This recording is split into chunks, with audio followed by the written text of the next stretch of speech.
जय श्री राम मित्रों, आपको श्री संकट चौथ की कथा सुनाते हैं।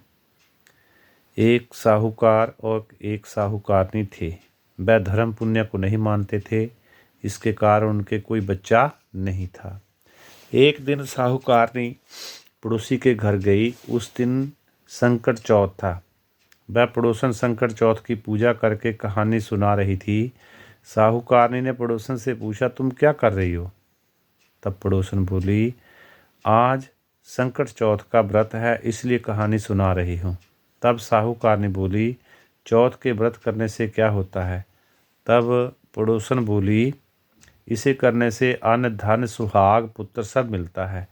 तब साहूकारनी ने कहा, यदि मेरा गर्भ रह जाए तो मैं 1.25 सेर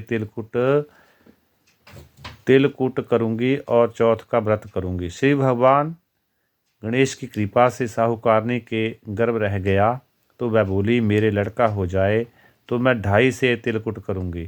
कुछ दिन बाद इसके लड़का हो गया तो वह बोली, हे चौथ भगवान, मेरे बेटे का विवाह हो जाएगा तो 5.25 सेर का तिलकुट करूँगी। कुछ वर्षों बाद उसके बेटे का विवाह भी तय हो गया और उसका बेटा विवाह करने चला गया, लेकिन उस साहूकारनी ने तिलकुट नहीं किया। इसी कारण से चौथ देव भगवान गणपति जी क्रोधित हो गए और उन्होंने फेरों से उसके बेटे को उठाकर पीपल के पेड़ पर बिठा दिया। सभी वर को खोजने लगे पर वो नहीं मिला। हताश होकर सारे लोग अपने अपने घरों को चले गए। इधर जिस लड़की से साहूकारनी के लड़के का विवाह होने वाला था, वह अपनी सहेलियों के साथ माँ गौरा और गणपति जी का पूजन करने के लिए जंगल में दूब लाने गई।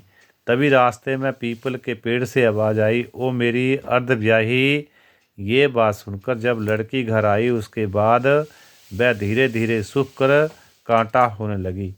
एक दिन लड़की की माँ ने कहा, मैं तुम्हें अच्छा खिलाती हूँ, अच्छा पहनाती हूँ, फिर भी तू सूखती जा रही है, ऐसा क्यों?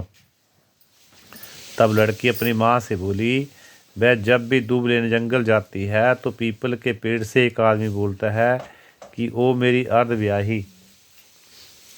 उसने मेहंदी लगा रखी है और सेहरा भी बांध रखा है। तब उसकी माँ ने पीपल के पेड़ के पास जाकर देखा कि ये तो उसका जवाई है। तब उसकी माँ ने जवाई से कहा, यहाँ क्यों बैठा है? मेरी बेटी तो अर्धब्याही कर दी और अब क्या लेगा? साहूकारनी का बेटा बोला कि मेरी माँ ने चौथ का तिलकुट बोला था लेकिन नहीं किया, इसीलिए चौथ माता ने नाराज होकर यहाँ बैठा दिया। ये सुनकर उस लड़की की माँ साहूकारनी के घर गई और उससे पूछा, तुमने संकट चौथ का कुछ बोला है? तब साहूकारनी बोली, तिलकुट बोला था कि मैं व्रत करूँगी। उसके बाद साहूकारनी बोली, मेरा बेटा घर आ जाए तो 2.5 मन का तिलकुट करूँगी। इससे श्री भगवान जी प्रसन्न हो गए और उसके बेटे को फेरों में लाकर बैठा दिया। बेटे का विवाह धूमधाम से हो गया। तब साहूकारनी के बेटे ने घर को आ गए। तब साहूकारनी ने 2.5 मन तिलकुट का व्रत किया और बोली कि हे चौथदेव, आपके आशीर्वाद से मेरा बेटा घर आया है, जिससे मैं हमेशा इस व्रत को किया करूँगी। इसके बाद सारे नगरवासियों ने तिलकुट के साथ संकट व्रत करना प्रारंभ कर दिया। हे संकट चौथ भगवान गणपति जी, जिस तरह साहूकारनी के बेटे को बहू से मिलवाया, वैसे हम सबको मिलवाना। इस कथा को कहने सुनने वालों का भला होता है। बोलो संकट चौथ भगवान की जय।